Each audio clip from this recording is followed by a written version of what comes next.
শেখ হাসিনা এই বছরের শেষের ডিসেম্বর মাসেই আসছেন বাংলাদেশে।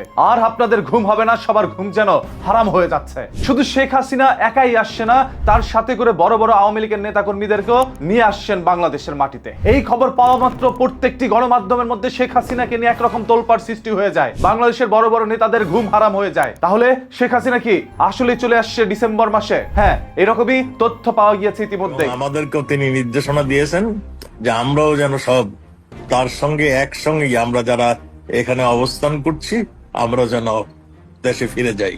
আপনি এটা শুনেছেন, এটাও জানেন আমাদের মাননীয় নেত্রী যা কিছু সিদ্ধান্ত নেন বুঝে শুনেই নেন এবং তিনি তার সিদ্ধান্ত অবিচল থাকেন।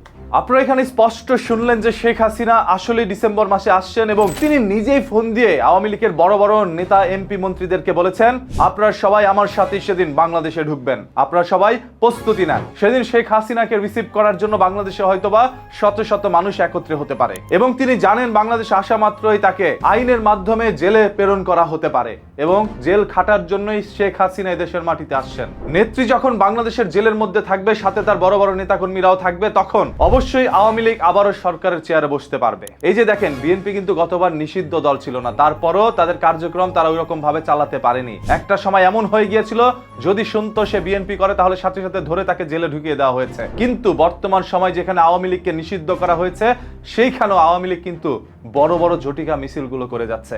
এতে করেই তারা বোঝানোর চেষ্টা করছে আওয়ামী লীগ এখন পর্যন্ত এই দেশে সচল। আওয়ামী লীগের নেতাকর্মীরা তাই ভাবছে। কথায় আছে, সুখে থাকলে ভূতে কিলায়, সেটার বাস্তব প্রমাণ আপনারা পাবেন আর কিছুদিন পরে। শেখ হাসিনা আসবে এই কথা শুনে আওয়ামী লীগের অসংখ্য নেতাকর্মীরা এখন জটিকা মিছিল নিয়ে বাইরে বেরোচ্ছে, নিজেকে পরিচয় দেওয়া শুরু করে দিয়েছে, আমি আওয়ামী লীগের একজন সংগ্রামী সৈনিক। এই পরিচয়ের মাধ্যমে শেখ হাসিনাকে বরণ করার জন্য এয়ারপোর্টে নাকি গিয়ে তারা দাঁড়াবে। কিন্তু সেদিন শেখ হাসিনা যদিও আসেন, থাকবে জেলে, তার নেতাকর্মীরা থাকবে জেলের বাইরে, তাদেরকে ধরে ধরে জেলের মধ্যে ঢোকানো হবে, যেভাবে বিএনপি বা জামাত শিবিরকে ঢোকানো হয়েছিল। কেউ অতীত কিন্তু ভুলে যায়নি। আপনারা যে বিএনপি কে দেখছেন, আওয়ামী লীগকে অনেকে মনে করেন তারা সুযোগ করে দিচ্ছে, জামাত তাদেরকে সুযোগ করে দিচ্ছে, কিন্তু মনে রাখেন জুলাইয়ের বিরুদ্ধে গেলে এই বিএনপি জামাত শিবির সব একত্রে হয়ে যাবে। শেখ হাসিনার বিরুদ্ধে তারা সব সময় একসাথে অবস্থান করবে, কারণ জানে শেখ হাসিনা যদি এদেশে এসে পড়ে তাহলে আবারও তিনি ক্ষমতার চেয়ারে বসতে পারবেন। তাকে মানুষ হয়তোবা আবারও ক্ষমতার চেয়ারে বসাবেন, কারণ বাংলাদেশের মানুষ আবেগপ্রবল জাতি। তারা এখনই বলা শুরু করেছে